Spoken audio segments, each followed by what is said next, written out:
स्वागत है इस गहन चर्चा में। आज हम पैसे से जुड़े एक दिलचस्प पहलू पर बात करेंगे। ये कुछ अंशों पर आधारित है जो हमें मिले।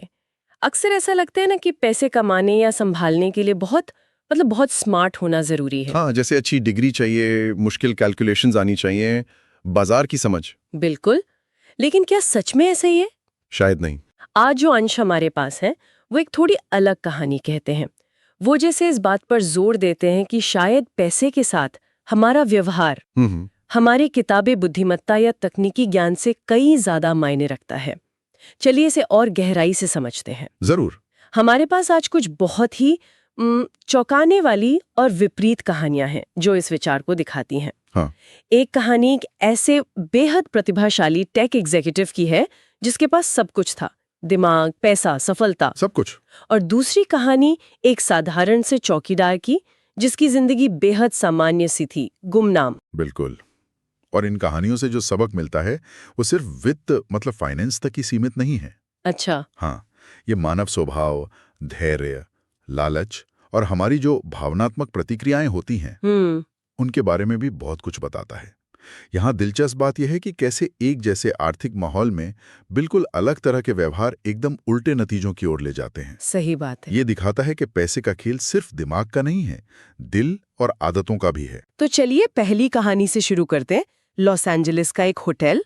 वहाँ एक नियमित मेहमान थे, एक बहुत ही प्रतिभाशाली टेक एग्जीक्यूटिव। अच्छा। वो सचमुच एक जीनियस थे। अच्छा। हाँ, अपनी 20 की उम्र में ही वाईफाई राउटर के एक महत्वपूर्ण हिस्से का आविष्कार किया, पेटेंट कराया। अरे वाह। उन्होंने कई कंपनियां शुरू की और उन्हें बेचकर काफी दौलत कमाई। मतलब पारंपरिक मानकों पर तो वो बेहद सफल थे। जाहिर है। लेकिन पैसे के साथ उनका रिश्ता थोड़ा अजीब था। अजीब कैसे? आप कह सकती हैं कि उसमें असुरक्षा और थोड़ी बचकानी निदानी का एक अजीब सा मिश्रण था। वो हमेशा अपने साथ कई इंच मोटी $100 के नोटों की गड्डी रखते थे। अच्छा। और हर किसी को दिखाते थे, चाहे कोई देखना चाहे या न चाहे। दिखावा मतलब? हाँ, और अक्सर नशे में होने पर वो अपनी दौलत का जोर जोर से दिखावा करते थे। एक किस्सा है कि एक बार उन्होंने अपने एक साथी को हजारों डॉलर कैश देकर कहा, नीचे ज्वेलरी स्टोर से मेरे लिए कुछ $1000 वाले सोने के सिक्के ले आओ। सोने के सिक्के? हाँ। 1 घंटे बाद जब सिक्के आ गए तो वो एग्जीक्यूटिव और उसके दोस्त प्रशांत महासागर के किनारे एक डॉक पर इकट्ठा हुए। फिर उन्होंने क्या किया? उन कीमती सोने के सिक्कों को समुद्र में फेंकना शुरू कर दिया। क्या?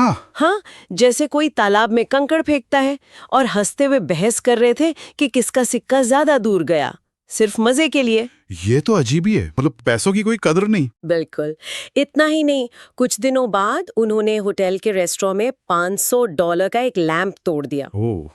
जब मैनेजर ने उन्हें बताया कि भाई आपको इसकी कीमत चुकानी होगी, तो उन्होंने अपनी जेब से नोटों की गड्डी निकाली, $5000 मैनेजर को थमा दिए। 5000? 500 के लैंप के लिए? हाँ, और कहा, ये लो $5000, अब मेरे सामने से हट जाओ और दोबारा मेरा अपमान मत करना। बाप रे, ये तो घमंड की हद है। जाहिर है, पैसों का ऐसा घमंड था। लेकिन ये घमंड और दिखावा कितने दिन चलता? कुछ ही साल बाद पता चला कि वो शख्स पूरी तरह दिवालिया हो गया था। सच में? हाँ, ये कहानी साफ तौर पे दिखाती है कि बुद्धिमत्ता या तकनीकी प्रतिभा वो वित्तीय सफलता की कोई गारंटी नहीं है।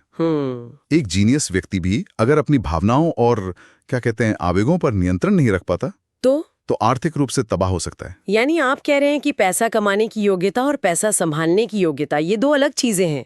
बिल्कुल। और पैसे के साथ अच्छा करने का संबंध आपकी स्मार्टनेस से शायद कम है और आपके व्यवहार से कहीं ज्यादा। व्यवहार से ज्यादा? हाँ, आप कितने जानकार हैं इससे ज्यादा जरूरी है कि आप उस जानकारी के साथ करते क्या हैं, खासकर दबाव में। सही।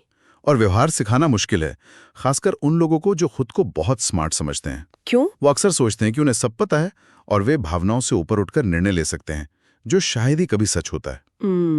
ये तो सोचने वाली बात है। अच्छा, इससे बिल्कुल विपरीत कहानी है रोनाल्ड रीड की। हाँ, रोनाल्ड रीड। अगर आप विकिपीडिया पे उनका नाम खोजेंगे तो परिचय मिलेगा।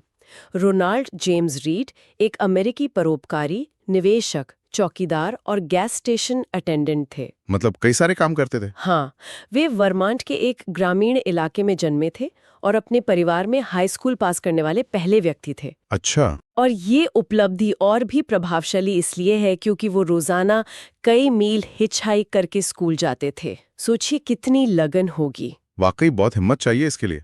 जो लोग रोनाल्ड रीड को जानते थे उनके लिए उनकी जिंदगी में बताने लायक कुछ खास नहीं था।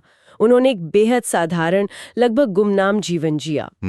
25 साल तक एक गैस स्टेशन पर कारें ठीक की और फिर 17 साल तक जेसी पेनी डिपार्टमेंट स्टोर में फर्श साफ करने का काम किया। काफी लंबा समय। हाँ, 38 साल की उम्र में उन्होंने $12,000 में 2 बेडरूम का एक छोटा सा घर खरीदा और अपनी पूरी जिंदगी वहीं गुजार दी।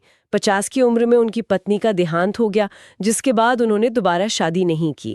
उनका मुख्य शौक अपने घर के लिए लकड़ी काटना था। एकदम सामान्य जिंदगी, बिल्कुल आम। लेकिन जब 2014 में 92 साल की उम्र में उनकी मृत्यु हुई तो इस साधारण से ग्रामीण चौकीदार ने अंतर्राष्ट्रीय सुर्खियां बटोरी। 92 की उम्र में? क्यों? एक चौकीदार की? हाँ, उस साल अमेरिका में मरने वाले लगभग 28 लाख लोगों में से 4,000 से भी कम ऐसे थे जिनकी संपत्ति इतनी थी, और रोनाल्ड रीड उनमें से एक थे। ये तो यकीन करना मुश्किल है। उनकी वसीयत भी उनकी सादगी दर्शाती थी। उन्होंने $2 मिलियन अपने सौतेले बच्चों के लिए छोड़े और 6 मिलियन से ज्यादा स्थानीय अस्पताल और लाइब्रेरी को दान कर दिए। वाह, बहुत बड़ा दान। जो लोग उन्हें जानते थे वो हैरान रह गए।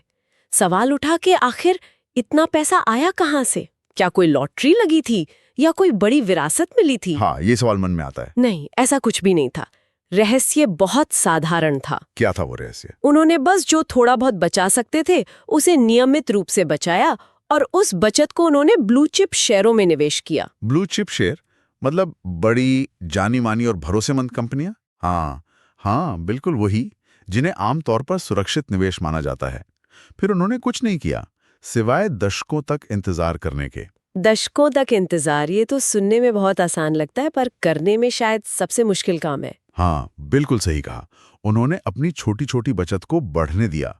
यहाँ चक्रवृद्धि ब्याज यानी कंपाउंड इंटरेस्ट का जादू काम कर रहा था। अच्छा, कंपाउंडिंग? हाँ, इसका मतलब है कि न सिर्फ उनकी मूल बचत बढ़ी बल्कि उस बचत पर जो मुनाफा मिला, चाहे डिविडेंड हो या शेयर की कीमत बढ़ना, वो भी दोबारा निवेश हो गया और फिर उस पर भी मुनाफा बनने लगा। समय के साथ ये रकम तेजी से बढ़ती है, जैसे एक छोटा सा स्नोबॉल पहाड़ से लुढ़कते हुए विशाल बन जाता है। सही उदाहरण है। इस तरह दशकों के धैर्य और संयम से उनकी छोटी बचत बढ़कर $8 मिलियन हो गई। एक चौकीदार से परोपकारी बनने तक का ये सफर सिर्फ व्यवहार और समय का नतीजा था। ये वाकई कमाल की बात है, बिना किसी फैंसी डिग्री या वित्तीय पृष्ठभूमि के इतना धन बनाना। यही तो वित्तीय दुनिया की अनोखी बात है। क्या कोई सोच सकता है कि बिना ट्रेनिंग वाला कोई व्यक्ति हार्वर्ड से प्रशिक्षित सर्जन से बेहतर हार्ट ट्रांसप्लांट कर सकता है? नहीं, बिल्कुल नहीं। या किसी टॉप आर्किटेक्ट से बेहतर इमारत डिजाइन कर सकता है? शायद कभी नहीं। उन क्षेत्रों में शिक्षा, ट्रेनिंग, अनुभव ये सब सर्वोपरि हैं। हाँ। लेकिन निवेश की दुनिया में रोनाल्ड रीड जैसे उदाहरण दिखाते हैं कि एक साधारण व्यक्ति सिर्फ सही व्यवहार, यानी बचत, निवेश, हाँ, और सबसे जरूरी धैर्य, उसके दम पर वित्तीय दुनिया के तथाकथित विशेषज्ञों से भी बेहतर परिणाम हासिल कर सकता है। और यहीं पर एक तीसरी कहानी आती है जो रोनाल्ड रीड की कहानी के बिल्कुल विपरीत है। रिचर्ड फुस्कून। हाँ। ये वो शख्स थे जिनके पास वो सब कुछ था जो रोनाल्ड रीड के पास नहीं था। हार्वर्ड से पढ़े हुए, यूनिवर्सिटी ऑफ शिकागो से MBA की डिग्री, बड़ी डिग्रियां, हाँ, मेरिल लिंच जैसी बड़ी वित्तीय कंपनी में एग्जीक्यूटिव। वो इतने सफल थे कि 40 की उम्र में रिटायर होके परोपकारी बन गए थे। 40 की उम्र में रिटायर? वाह। मेरिल लिंच के पूर्व CEO ने सार्वजनिक रूप से उनके व्यापार कौशल, नेतृत्व क्षमता और जोखिम प्रबंधन की समझ की प्रशंसा की थी। क्रेन बिजनेस मैगजीन ने उन्हें अपनी प्रतिष्ठित 40 अंडर 40 सफल लोगों की लिस्ट में भी शामिल किया था। मतलब अकादमिक और पेशेवर तौर पर वो शिखर पे थे। बिल्कुल। लेकिन फिर कहानी में एक नाटकीय मोड़ आया। ओहो। ठीक वैसे ही जैसे उस सोने के सिक्के फेंकने वाले टेक एग्जीक्यूटिव के साथ हुआ था।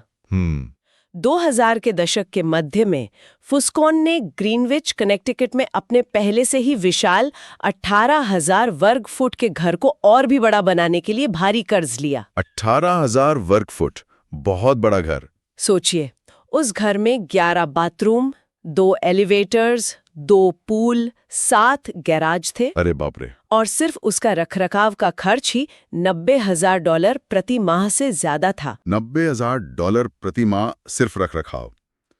ये तो किसी की सालाना कमाई से भी ज्यादा है।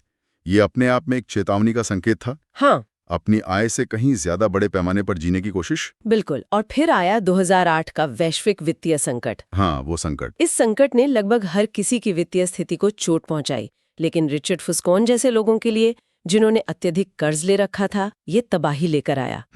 उनके पास भारी कर्ज था और उनकी ज्यादातर संपत्ति ऐसी थी जिसे तुरंत बेचकर कैश नहीं पाया जा सकता था, मतलब इलिक्विड एसेट्स। जैसे कि वो विशाल घर। हाँ, नतीजा वो दिवालिया हो गए।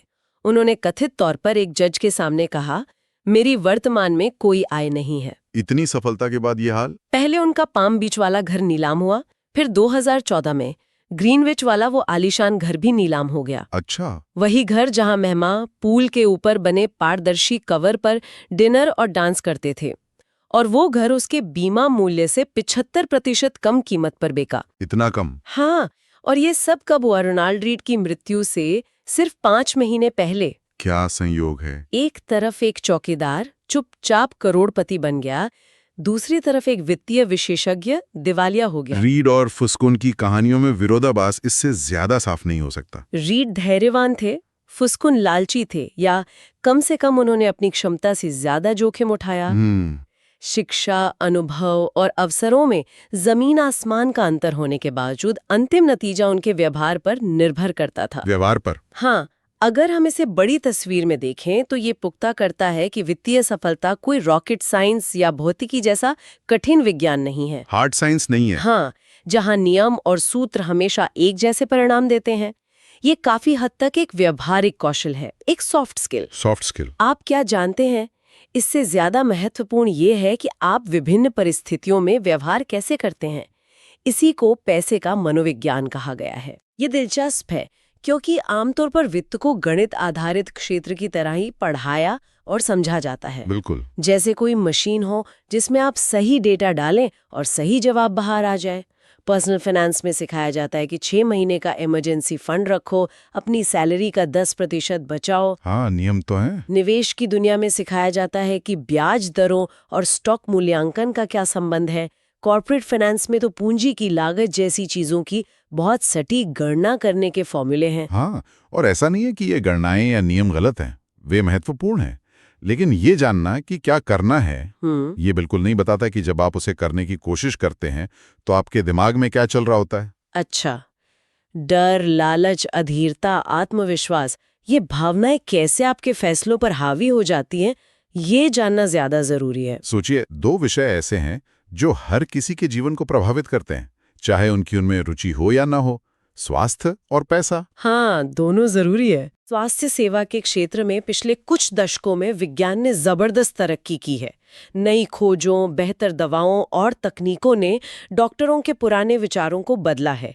जीवन प्रत्याशा बढ़ी है। बिल्कुल, औसत उम्र बढ़ी है। और औसतन लोग पहले से ज्यादा स्वस्थ जीवन जी रहे हैं। सही कहा।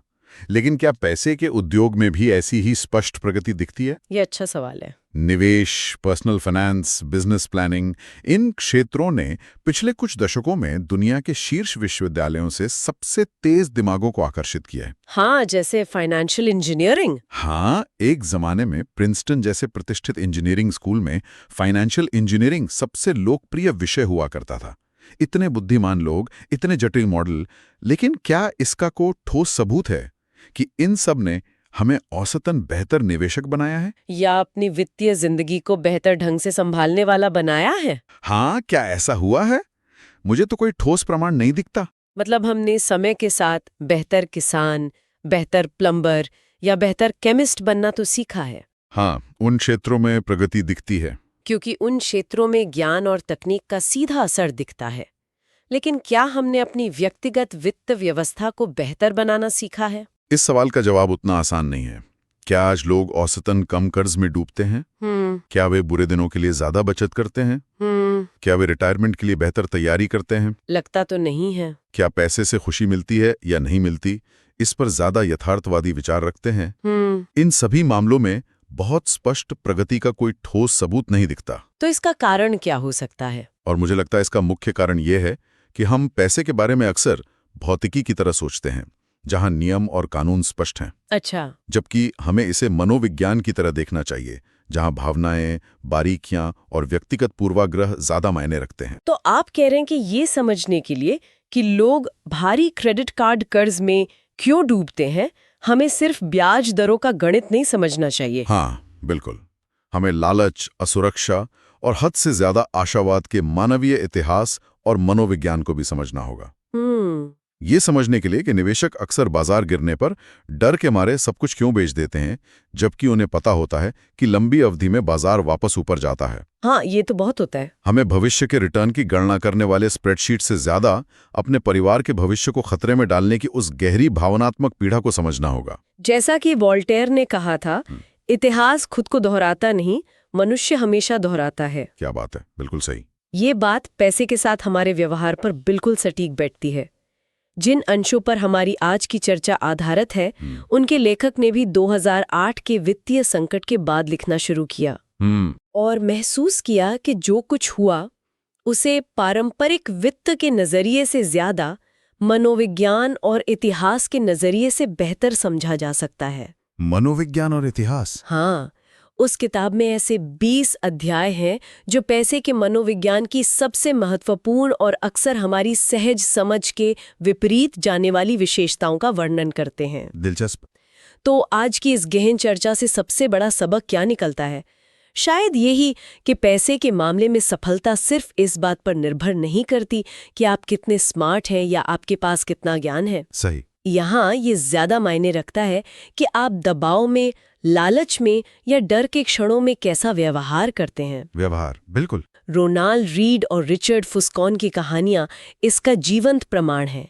एक साधारण चौकीदार धैर्य और संयम से करोड़पति बन गया। हाँ। और एक हार्वर्ड शिक्षित वित्तीय विशेषज्ञ शायद अत्यधिक आत्मविश्वास और लालच के कारण दिवालिया हो गया।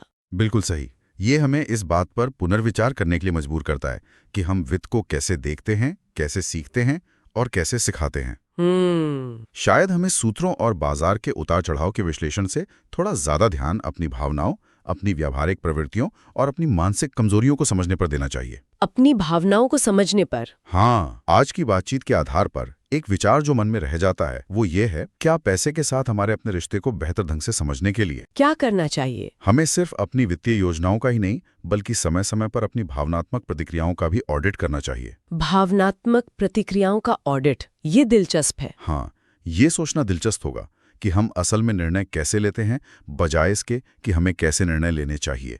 इस पर जरूर विचार किया जाए।